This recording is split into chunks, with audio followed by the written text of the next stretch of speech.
বাংলাদেশী খেদাটো বা বাংলাদেশী পিটাটো আমাৰ জাতীয় দায়িত্ব। আক্ৰমণ হ'লে প্ৰত্যাক্ৰমণ হ'ব। দুটামানক এনকাউণ্টাৰ কৰক, এনকাউণ্টাৰ কৰক, ভৰিত নহয় বুকুত মাৰক গুলি।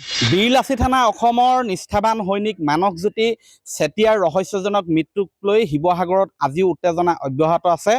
আৰু এই সন্দৰ্ভত ইতিমধ্যেই বীৰলাচি থানা অসমৰ ফালৰ পৰা থানাত এজাহাৰ দাখিল কৰা হৈছে 10 গৰাকীৰ বিৰুদ্ধে।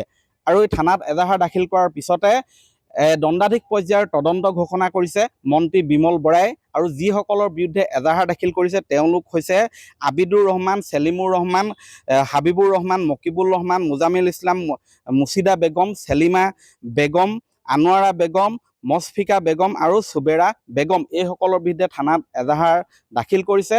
আৰু এই তদন্তক লৈ কিমান দূৰ যি ঘোষণা কৰিছে তাক লৈ বীৰলাচি থানা অসম কিমান দূৰ সন্তুষ্ট তেওঁলোক হৈছে আৰু তেওঁলোকৰ পৰৱৰ্তী পদক্ষেপ কি হ'ব সেই বিষয়ে জানিবলৈ বৰ্তমান মোৰ কাষত শৃংখল চলিহা আছে।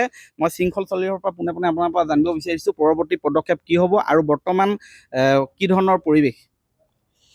চাওক, আমি খুব মৰ্মাহত আৰু কথা বতৰাবোৰ হৈছে যিকেইজনৰ ওপৰত এজাহাৰ দিলোঁ তেওঁলোককে পুলিচ প্ৰটেকশ্যন দিছে আৰু চৰকাৰখন জাতি মাতি ভেটি।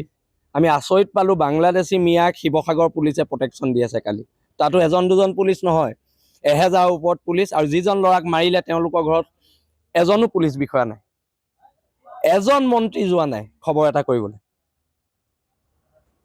আৰু এতিয়া কথাটো হৈছে আমাৰ ল'ৰা মাৰিছে, আক্ৰমণ হ'লে প্ৰত্যাক্ৰমণ হ'ব। আৰু শুনক, মই আজি হিমন্ত বিশ্ব শৰ্মাক এটা কথা কৈ দিওঁ, বাংলাদেশী খেদাটো বা বাংলাদেশী পিটাটো আমাৰ জাতীয় দায়িত্ব। সেইটো আপোনালোকে আমাক গ্ৰীণ ছিগনেল দিয়ে নিদিয়ে সেইটো ওপৰত ডাঙৰ কথা নহয়, সেইটো আমাৰ জাতীয় দায়িত্ব। কাৰণ বাংলাদেশে খেদিবলৈ 855টা ল'ৰা শ্বহীদ হৈছেতো। আৰু কালি আৰু এজন শ্বহীদ হৈছে আমাৰ ল'ৰা। আমি বীৰলাচি থানাৰ প্ৰথম শ্বহীদ ঘোষণা কৰিছোঁ মানসক। আমি তাক মৰমত MJ বুলি মাতোঁ।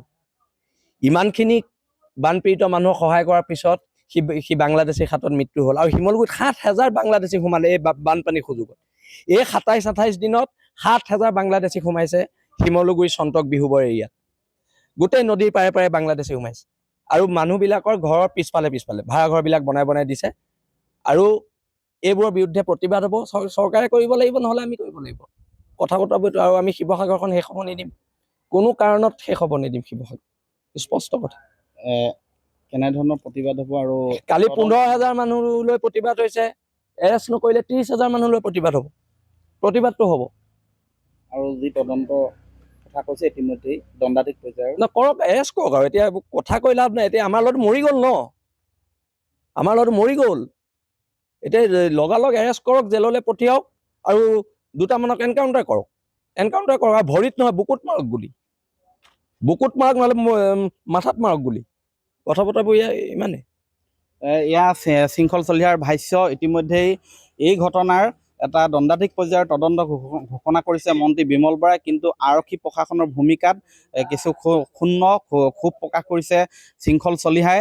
আৰু অনাগত দিনত যদিহে এই যিসকলৰ বিৰুদ্ধে অভিযোগ উত্থাপন হৈছে উচিত তদন্ত নহয় বা দোষীয়ে শাস্তি লাভ নকৰে, তেন্তে তেওঁলোকৰ প্ৰতিবাদ জংগী হ'ব বুলি স্পষ্ট কৰি দিছে শৃংখল চলিহাই। সমান্তৰালকৈ বাংলাদেশী সন্দেহজনক নাগৰিককে সেই অঞ্চলসমূহ ভৰি পৰা বুলি বিহুবৰ এলেকাত সোমোৱা বুলিও অভিযোগ উত্থাপন কৰিছে।